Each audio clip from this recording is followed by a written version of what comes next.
जी, अस्सलाम वालेकुम। तो केस स्टडी के बारे में काफ़ी सारे कमेंट्स आ रहे थे कि भाई वो वेबसाइट रिवील करें। तो बेसिकली ये है जी वेबसाइट cooked recipes.com। अब ये मैं कुछ रिसर्च कर रहा था, कुछ कीवर्ड रिसर्च कर रहा था, कुछ निशेस के ऊपर रिसर्च कर रहा था, तो मुझे कीवर्ड मिला और वो जो कीवर्ड था वो बेसिकली था रेसिपीज़ जनरेटेड से मुतल्लिक था। तो वहाँ पर ये जो है ना वो वेबसाइट फिर नज़र आया। और अगर हम इस वेबसाइट को अभी like recipes generator for example ये कीवर्ड है। अब ये बेसिकली जो कीवर्ड है ये खुद एक बाकायदा निश है जिसके ऊपर काम किया जाए। अच्छा, अभी ये थर्ड नंबर पर जो है ना वो रैंक कर रहा है, और कल मैंने जब इसको चेक किया था कल ये फिफ्थ नंबर पर था। आई थिंक यहाँ से अगर कीवर्ड चेंज करें तो कीवर्ड ये नहीं था एग्जैक्टली। ये अब थर्ड नंबर पर रैंक कर रहा है। ये कल जो है ना नंबर 5 पर था।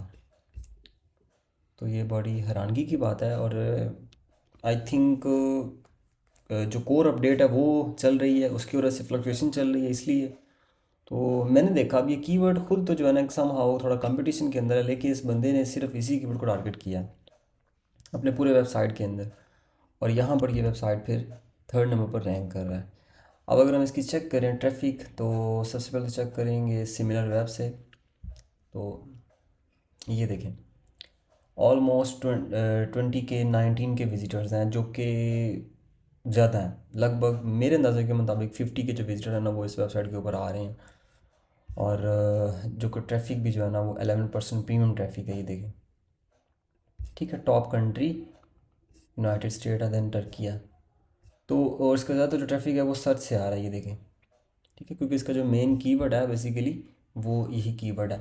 अब एक तो ये कि इस वेबसाइट ने इसकी क्या स्ट्रेटजी है और टोटल आर्टिकल कितने हैं, एक तो ये चेक कर लेते हैं। फॉर एग्जांपल यहाँ से साइट मैप डॉट एक्सएमएल। तो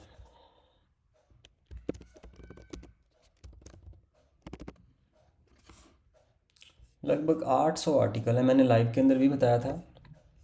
800 आर्टिकल हैं इसके ऊपर। अब ये जितने भी आर्टिकल हैं वो अगर हम देखें तो इसका जो कंटेंट है ना वो सारे का सारा एआई जनरेटेड कंटेंट है। अब ये इस वेबसाइट की जो एज है वो भी ज़रा देख लें, फिर कंटेंट में बात करते हैं। ये देखें, इस वेबसाइट की जो एज है वो 280 डेज़ है। इसको मंथ्स में कन्वर्ट करें तो ये तकरीबन कोई 9 महीने बनते हैं।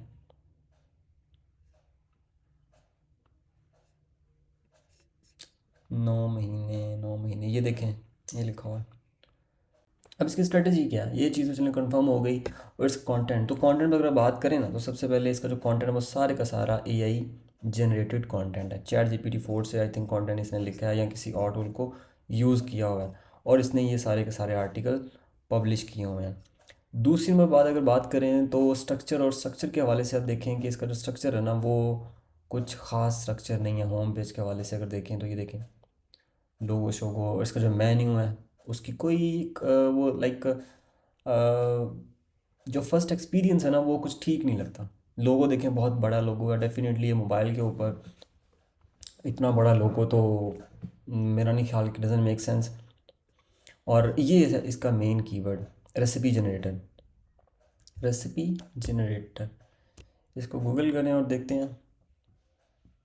तो ये देखें, नंबर 3 पर ये वेबसाइट रैंक कर रहा है। ठीक है, अकॉर्डिंग टू एचरफ भी देखते हैं, अकॉर्डिंग टू समरस भी देखते हैं, और इसकी बैकलिंक प्रोफाइल भी देखते हैं। तो ऑन पेज के हवाले से देखा हमने कि जो स्ट्रक्चर है बहुत बड़ी बड़ी इमेजेस, ऑल्दो इमेजेस बहुत हाई क्वालिटी हैं जो कि इस निश के अंदर समहाउ होनी भी चाहिए, लेकिन इमेज साइज़ बहुत ज़्यादा होगा जो कि स्पीड का इशू बना रहा होगा। ये देखें कितनी बड़ी बड़ी इमेजेस बंदे ने लगाए हैं, कितने बड़े बड़े फॉन्ट्स यूज़ किए हैं। अब ये हेडिंग काफ़ी बड़ी है लेकिन जो टेक्स्ट है वो बहुत छोटा है।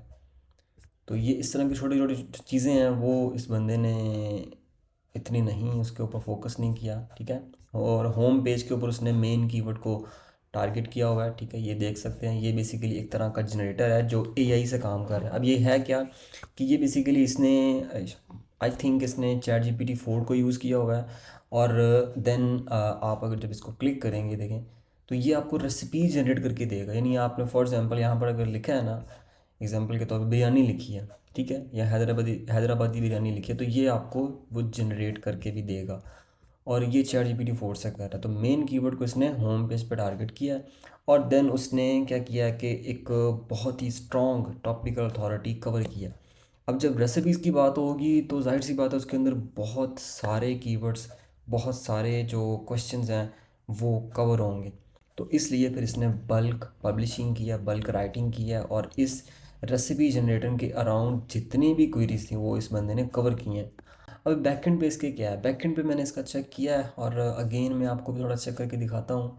तो यहाँ से सैमरश पे सबसे पहले चेक करते हैं, देन इसकी जो बैकलिंक प्रोफाइल है वो देखते हैं, और इसके जो टॉप पेजेस हैं जिसके ज़रिए इसको सबसे ज़्यादा ट्रैफिक मिल रही है ना, वो चेक करते हैं। देन फिर हम एचरेफ के ज़रिए इसको चेक करेंगे।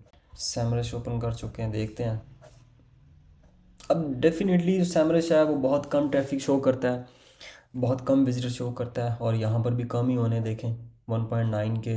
अब इसका अंदाज़ा आप यहाँ से लगा सकते हैं कि मैंने अपनी एक वेबसाइट के जो स्टैट्स थे वो चेक किए थे सैमरश से, तो सैमरश शो करता था 250 के अराउंड विजिटर जो है ना ऑर्गेनिक शो करता है। लेकिन जबकि मुझे गूगल सर्च कंसोल के अंदर जो विजिटर मिलते हैं पर मंथ, वो मिलते हैं लगभग 7 to 8 thousand विजिटर्स। अब देखें ये कितना कितने कितने ज़्यादा इसके अंदर जो है ना वो डिफरेंस है सैमरश के और एक्चुअल स्टैट्स के अंदर। तो इसलिए इसको आप इग्नोर ही करें तो बेहतर है। लेकिन इसकी जो स्ट्रेटजी है, उसके जो मेन कीवर्ड हैं, ये देखें, ये इसके मेन कीवर्ड हैं जो इसने टारगेट किए हुए हैं, ठीक है। Recipe generator, recipe maker, recipe creator, और इसके ऊपर 77% जो है ना इंफॉर्मेशनल कंटेंट है। और देन उसके बाद ये इसके टॉप ऑर्गेनिक कंपेटिटर्स हैं। अच्छा, यहाँ से अब ये देखें, ये एक स्ट्रेटजी भी होती है कि आप यहाँ से किसी भी निश के अंदर मज़ीद डिग कर सकते हैं, ठीक है। अब ये देखें, यहाँ से आपको मज़ीद वेबसाइट्स मिल रहे हैं, मज़ीद डिग करते जाएँ तो आपको मिलते हैं। अगर हम इसके जो बैक लिंक्स हैं वो चेक करते हैं तो आई थिंक इसकी जो रेफरल डोमेन है सिर्फ 28 रेफरल डोमेन्स हैं, और यहाँ पर इसका स्टैट भी यहाँ पर भी देखा जा सकता है। ये देखें, ये कब कब शुरू हुआ है, और अभी भी ये ग्रो ही हो रही है वेबसाइट।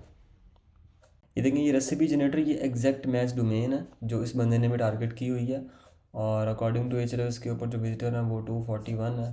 डेफिनेटली इस बंदे ने टॉपिक अथॉरिटी नहीं बनाई होगी, ये पिक्चर्स का यूज़ किया हुआ है इसने। ओके, तो ये है जी इसकी बैकलिंक प्रोफाइल, और ज़्यादातर जो लिंक्स इसको मिल रहे हैं वो नो फॉलो हैं। इवन यहाँ निश परस्यूट से भी इसको एक लिंक मिला हुआ है, टेक लाफ से मिला हुआ है, टेक ट्रेंड हंटर से मिला हुआ है। हम यहाँ पर देखने आए हैं कि क्या इसने कोई 301 किया रिडायरेक्ट या नहीं किया।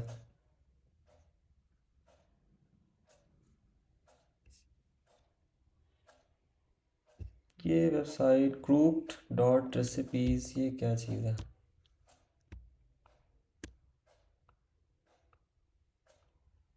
एक मिनट, ये कुछ अजीब है। crooked.recipes, अगर मैं इसको ओपन कर रहा हूँ तो ये रीडायरेक्ट हो रहा है। ये देखें, ये रीडायरेक्शन, अच्छा जी, अच्छा जी, ओके। तो ये रीडायरेक्ट हो रहा है जनाब, यहाँ से इसको ज़रा देखें। अच्छा, तो इसने एक 301 रीडायरेक्ट यूज़ किया हुआ है जो कि बहुत ही सिमिलर है, और ये 5 दिन पहले इसने बनाया है या ख़ुद लगाया है या कहाँ से लगा है इसका तो नहीं पता। हो सकता है इस बंदे ने खुद लगाया हो। crooked.recipes इसको 301 इसने किया हुआ है। तो फ्रेश डोमेन है जी इसकी, कोई इसके ऊपर किसी किस्म की जो है ना वो स्ट्रेटजी नहीं है ऑफ पेज के अंदर, ठीक है। जितने भी इसको बैकलिंक्स मिल रहे हैं ऑर्गेनिक बैकलिंक्स मिल रहे हैं, और बहुत ज़्यादा भी नहीं है इसके ऊपर लिंक्स, और कंटेंट इसका चैट जीपीटी 4 का इसके ऊपर लगा हुआ है। अब अगर कंक्लूजन की तरफ आएँ तो क्या इसके ऊपर बना सकते हैं या नहीं बना सकते, तो मेरा आंसर भाई ये होगा कि डेफिनेटली इस तरह की वेबसाइट बनाई जा सकती है एआई के ज़रिए। बल्क पब्लिशिंग की जा सकती है, मेन कीवर्ड को होम पेज के ऊपर टारगेट किया जा सकता है, स्ट्रक्चर के हवाले से इससे ज़्यादा अच्छा परफॉर्म किया जाएगा, और कुछ ना कुछ बैकलिंक्स भी बनाए जाएंगे। और हाँ, थोड़ा सा टाइम देना होगा, जितना इसने टाइम दिया होगा, कम से कम 6 महीने 7 महीने वेबसाइट को टाइम देना पड़ेगा आपको। जितने आर्टिकल इस बंदे ने पब्लिश कर रखे हैं, आपको भी इतने आर्टिकल पब्लिश करने पड़ेंगे, तो फिर आप इस तरह की टॉपिक अथॉरिटी को अचीव कर सकते हैं। उम्मीद है आपको कुछ ना कुछ सीखने को मिला होगा, इससे कुछ ना कुछ आइडिया होगा, आपका माइंड ओपन हुआ होगा कि लोग किस तरह काम कर रहे हैं और किस तरह कीवर्ड्स को टारगेट करते हैं।